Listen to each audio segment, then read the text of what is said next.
The United Nations Galactic Relations Building glimmered under the cold night sky of Geneva, its walls of glass and steel reflecting the restless city below. Inside the grand chamber, the air was heavy, tense, suffocating. Admiral Sarah Klov stood in rigid silence as the hologram of High Counselor VTH towered above the assembly. His voice, low and serpentine, filled the room. Humanity has been judged. You will dismantle your fleets and submit to protective governance within 15 standard days. Failure to comply will bring consequences, final ones. Gasps rippled through the hall. Some politicians whispered of diplomacy, others of surrender. Secretary Okafor's voice trembled. 15 days, or extinction. Sarah's fists clenched behind her back. She had seen threats like this before, dressed in the robes of peace but carrying the dagger of conquest. Only this time, the dagger was aimed at Earth itself. When the hologram faded, silence remained. Sarah looked across the chamber, not at the politicians, but at the soldiers standing in the shadows. They, too, understood. The ultimatum was not a choice. It was a declaration of war in disguise. And the countdown had already begun. Far beneath the Colorado Rockies, hidden command bunkers stirred to life. The hum of fusion reactors and the glow of silent terminals filled the underground war room. Maps of human space spread across the holotable like veins of light. General Marcus Hayes leaned over the display, his voice clipped and steady. They think 15 days will break us. They won't get 15 hours. We move now. Admiral Sarah Klov studied the map, fleets repositioned, colonies marked in red, supply lines at risk. With a sharp gesture, she gave the order. Protocol Nightfall activated. Automated couriers raced to hidden shipyards. Civilian freighters slipped from ports under false manifests, their cargo bays secretly filled with weapons. Deep in the asteroid belts, old mining rigs lit up, awakening as covert defense platforms. Above ground, politicians still debated petitions and protests. Down here, the decision was already made. Sarah watched the star map shift as human ships quietly vanished into deep space. She exhaled slowly, steel in her voice.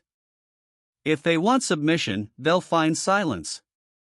And when they strike. Her eyes hardened. We'll already be waiting. The war had not yet begun, but humanity's first move was already in play. The alarm screamed through Proxima Station like a death knell. Red lights bathed the steel corridors as Admiral Sarah Klov sprinted toward the command deck. The first shockwave had already torn through the civilian sectors. Entire families were gone in the blink of an eye. On the main viewport, the truth was undeniable: Council warships blotting out the stars, missiles carving fire into the void. They had promised 30 days. Instead, they came on day 15. Battle stations. Get everyone to shelters. Sarah roared, gripping the railing as another explosion rattled the deck.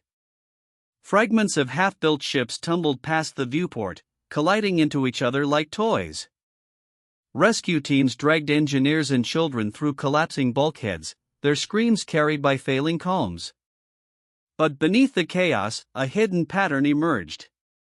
Shipyards that should have been full were already empty. Defense fleets that should have been docked were nowhere to be found.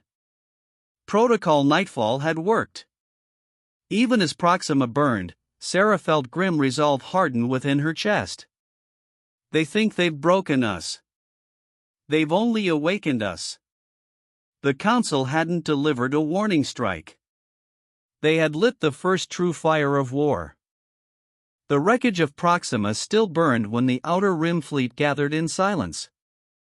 63 ships, scattered across the void, slid into formation around the UES Defiant. Admiral Sarah Klov stood at the center of the bridge, her hands clasped tightly behind her back. The holodisplay showed the Council fleet at Vega Sector, 200 warships arrayed in neat, perfect lines. Textbook doctrine. Confident. Predictable. Sarah's eyes narrowed. They've forgotten what war really looks like. Let's remind them. Orders rippled through encrypted channels. Human vessels vanished into the dark, running silent. Drones drifted like scrap. Frigates crept behind asteroid shadows. The Council had no idea the hunters were already in their midst. Then, on Sarah's command, the void erupted. Missiles screamed across the black, railguns thundered, and ghost fleets came alive with sudden fury.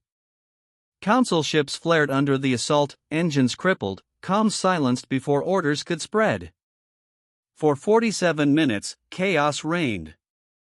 When silence finally returned, 38 Council ships were gone. Human losses, 5. Sarah's face appeared on every channel, fire blazing in her eyes. You wanted war. Now you'll have it. And every life you take, will answer tenfold. Humanity had struck back. And the galaxy trembled. Whispers spread through Council fleets like wildfire. The Reaper of the Rim. That was what they now called Admiral Sarah Klov. Every raid left their supply lines in ashes. Convoys vanished into debris fields. Ships chasing human squadrons found themselves lost in storms of scrap, ambushed by frigates hidden among the clutter. To the Council, it felt like fighting shadows. To humanity, it was simply survival. Commander Tanaka brought the latest report to the Defiance tactical deck. Another convoy destroyed near Kepler. Fuel depots running dry. Their forward fleets are starving, Admiral. Sarah studied the holomap, the grim lines of her face illuminated by red tactical icons. She saw what the Council couldn't: their fleets weren't invincible, only brittle. They'd forgotten real war, and humanity was teaching them all over again. Then came the new weapon. Project Phantom. 300 drone ships, indistinguishable from Council vessels, slipped into the black. Ghost fleets. They struck without fear, executing impossible maneuvers, vanishing before retaliation. Council commanders begged for reassignment, terrified of a battle they couldn't understand. Sarah looked at her crew, voice calm but unyielding. We're not here to terrify them. We're here to win. Fear is just the beginning. The Reaper of the Rim had become more than a name, it was a warning. The colony of New Harmony hung silent beneath the stars, its 20 million civilians unaware of the storm approaching. Sensors confirmed the nightmare: an enemy fleet of 800 Council warships advancing in perfect formation. Enough firepower to burn the colony from orbit in hours. Admiral Sarah Klov stood over the tactical display aboard the Defiant. Humanity could spare only 200 ships. Outnumbered 4-1. Impossible odds. Unless, she thought, they refused to fight like the Council expected. Her orders spread like whispers in the dark. Ships split into scattered squadrons. Drones drifted as debris. Missile platforms hid among asteroids. The battlefield became a trap. When the Council fleet closed in on New Harmony, their confidence was absolute. They saw only weak orbital defenses. Easy prey. Then Sarah's voice cut through the silence. Execute Operation Swarm. The void erupted. Human ships struck from every direction, disappearing before the Council could regroup. Ghost fleets multiplied their numbers, sowing confusion. Saboteurs jammed Council comms with false orders, scattering their lines. For 6 hours, chaos reigned. When the smoke cleared, 200 enemy ships lay destroyed, 300 crippled. Human losses, 47. Sarah broadcast her message across the galaxy. You came to slaughter civilians. You thought numbers would break us. You were wrong. The swarm had changed everything. 10 months after Proxima burned, the war had shifted. Humanity was no longer defending, they were advancing. For the first time in 3,000 years, a foreign fleet crossed into the heart of Council territory. 300 human warships under Admiral Sarah Klov streaked toward the Vacrian home system. Analysts had called it madness. But madness was exactly what the Council couldn't predict. Council defenses scrambling, Commander Tanaka reported. But they're out of position. They never thought we'd come this far.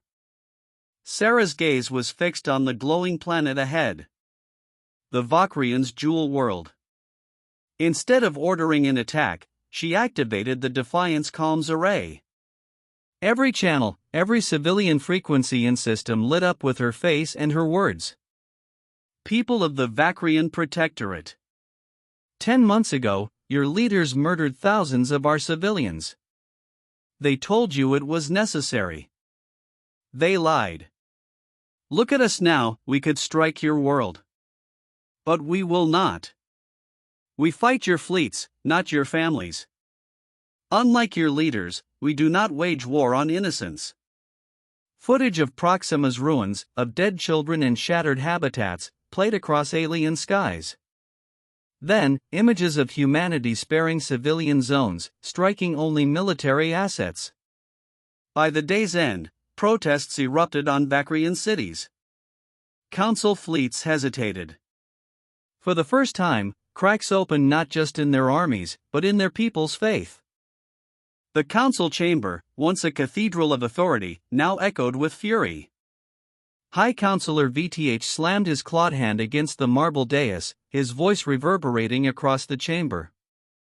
10 months of humiliation. 10 months of weakness. Humanity dares strike our core worlds, and you debate. His eyes burned with desperation. Allies defected daily, fleets vanished into rebellion. He needed a weapon, something that would terrify the galaxy back into submission. From the archives, his scientists brought whispers of a relic, the Terminus Gate, an ancient construct buried in a forgotten system. Its purpose, never fully understood, was rumored to bend energy across the stars, a weapon capable of unmaking worlds. VTH's lips curled into a thin smile. If humanity teaches fear, then we will show them despair. Meanwhile, on the Defiant, intercepted transmissions reached Admiral Sarah Klov. Her officers studied fragments of data, static-filled warnings, coordinates leading to a dead system at the galaxy's edge. Commander Tanaka whispered, his voice grim. They're not just planning another strike. This could end Earth itself. Sarah felt the weight of inevitability pressing on her chest. The Council had failed to crush humanity with fleets. Now they sought annihilation with something far older. The war was no longer about victory. It was about survival. The great banners of the Galactic Council hung tattered in their chamber, yet High Councilor VTH stood taller than ever. His voice thundered across the hall, filled with venom and desperation. Enough half measures. Enough hesitation. Humanity will not be defeated by war of attrition. They will be erased. Advisors shifted uneasily. Their fleets were bleeding. Their colonies restless. Yet VTH pressed on, unveiling a hidden projection, the Terminus Gate, ancient and half-mythical, glowing like a wound in the stars. With this, we do not conquer. We annihilate. One strike, and Earth will cease to exist. Some counselors balked. Others whispered in awe. But none could openly defy him, not yet. Meanwhile, aboard the UES Defiant, Sarah Klov reviewed fresh intelligence reports. Red lines of enemy mobilization snaked across the holomap. It wasn't a war anymore, it was extermination. General Hayes muttered, voice thick with rage. They're preparing genocide. Sarah's jaw tightened as she stared at the glowing projection of the gate. For the first time in months, she felt a chill creep into her bones. If they succeed, there won't be an Earth left to save. The Council's wrath had become something darker, a final gamble of annihilation. The war room beneath Concord Base buzzed with tension. Reports confirmed it, entire Tesseract fleets had abandoned their posts. Kelveran garrisons refused orders to slaughter civilians. The cracks in the Council's iron grip had become open fractures. Admiral Sarah Klov sat at the round table, flanked by General Hayes and Ambassador Chen. Across from them shimmered the cautious forms of alien envoys, once enemies, now hesitant petitioners. The Tesseract commander's voice was sharp but weary. "We do not come as friends. We come because our people can no longer stomach this war." A Kelveran emissary added, eyes downcast. "The Council wages genocide in our name. We will not be complicit." The silence stretched heavy. Then Sarah stood, her voice steady, deliberate. "We don't ask for friendship. Only survival. If you would fight beside us, then we'll bleed together, not as allies, but as survivors." Slowly, the aliens placed their seals upon the treaty. For the first time in history, humans and aliens signed a pact not of trust, but of necessity. The coalition of peace was born. In the shadows of the Council's wrath, something unexpected had emerged: hope. The Terminus system glowed with the fury of awakening machinery. The ancient gate pulsed like a heartbeat in the void, arcs of energy crackling across its massive frame. Before it, the Council's flagship, the Eternal Resolve, stood guard, surrounded by hundreds of warships. The Coalition fleet emerged from warp in scattered waves. Human destroyers, Tesseract cruisers, Kelveran carriers, all flying under one banner for the first time. The void exploded. Railguns thundered, plasma beams tore across the black, and entire squadrons vanished in flashes of light. The Defiant led the charge, its crew fighting with the desperation of those who had nothing left to lose. Then came the betrayal the Council hadn't foreseen. Dozens of its own captains broke formation mid-battle, turning their guns on their comrades. The battlefield dissolved into chaos. On the Defiance bridge, Sarah gripped the console as the gate's core began to glow brighter, energy spiraling into alignment. "They're charging it," Tanaka shouted. "Target locked Earth." A cold weight sank in Sarah's chest. The gate wasn't just a weapon, it was a doomsday machine. She steadied her voice, though her blood ran cold. "If that thing fires, there won't be an Earth left to save."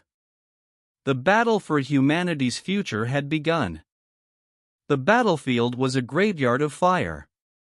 Broken hulls drifted silently, flashes of detonations painting the dark. At the center, the Terminus Gate pulsed brighter, its core spiraling toward ignition. Every second brought Earth closer to annihilation. On the Defiant, alarms screamed. The hull groaned under plasma fire, shields collapsing one layer at a time. Smoke filled the bridge, but Admiral Sarah Klov stood tall, her voice cutting through the chaos. "Helm, plot a collision course. All power to engines." Gasps rippled across the crew. Commander Tanaka turned, disbelief in his eyes. "Admiral, that's suicide." Sarah met his gaze, steady and unflinching. "If the gate fires, suicide won't matter. There'll be nothing left to save." The Defiant roared forward, engines blazing white. Enemy fire ripped across its flanks, tearing through decks, but still it surged ahead. Then, as the Eternal Resolve moved to intercept, a Tesseract battleship broke formation and rammed the Council flagship, locking it in place. For freedom, the alien commander's last words echoed before both ships vanished in flame. The path cleared. The Defiant plunged into the heart of the gate, warheads primed. Sarah whispered her final command. "For Earth." The explosion shattered the stars. The gate collapsed, tearing the Council's fleet apart. When the light faded, the Defiant was gone. Or so it seemed. The ruins of the Terminus Gate still drifted across the void when the first revolts began. Entire sectors, once bound by fear, rose in defiance. Council patrols were ambushed by their own citizens. Colonies that had knelt for centuries declared independence overnight. High Counselor VTH raged inside the Grand Chamber, his words echoing through halls that once commanded respect. Cowards! Traitors! Humanity's poison has infected you all. But his voice carried no power anymore. Fleets had deserted. Allies had abandoned him. Even his guards stood uneasy, hands lingering near their weapons. News spread faster than his decrees. Images of the Defiant's last charge, of human and alien ships fighting side by side, lit up civilian channels across 1,000 worlds. For the first time in millennia, people saw the Council not as protectors, but as tyrants exposed. VTH called for loyalty one last time. None answered. His throne room emptied, leaving him screaming into silence. The Council, which had ruled unchallenged for 3,000 years, had fallen not with triumph, but with shame. In the ashes of its empire, a question remained: what new order would rise to fill the void? Above a quiet yellow star, the great ring of Concordia Station gleamed, a monument not of conquest, but of survival. Its gardens stretched in arcs of green, its halls filled with voices of species that once met only on battlefields. For the first time in history, humans and aliens sat together in an open assembly. No throne. No High Counselor. Only a circle of equals. Ambassador Chen stood at the dais, her words calm but resolute. We cannot undo the blood spilled. But we can choose what tomorrow looks like. Not empire. Not tyranny. Concord. Sarah Klov, still scarred from the war, watched from the edge of the chamber. She had refused a seat of power, but her presence alone carried weight. Delegates glanced at her as if to remind themselves that resistance was possible, that survival was real. Votes were cast. A charter signed. The coalition of peace was reborn not as a desperate wartime pact, but as the foundation of a new galactic order. Outside the viewport, alien children played beneath simulated sunlight. Their laughter echoed faintly through the chamber. For the first time in years, Sarah allowed herself a breath of hope. Months after the fall of the Council, the galaxy felt quieter. No ultimatums. No fleets in the dark. Only the cautious hum of rebuilding. Admiral Sarah Klov stood alone on the observation deck of Concordia Station, watching the stars stretch beyond the glass. Below her, gardens thrived, filled with children of every race laughing together under the artificial sun. A sight once unthinkable. General Hayes approached, his steps heavy but his tone lighter than war had ever allowed. The Assembly wants you in a leadership seat.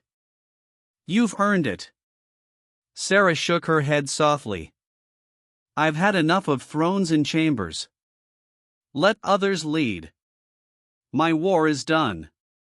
Her gaze lingered on the void, where the Defiant had vanished in fire.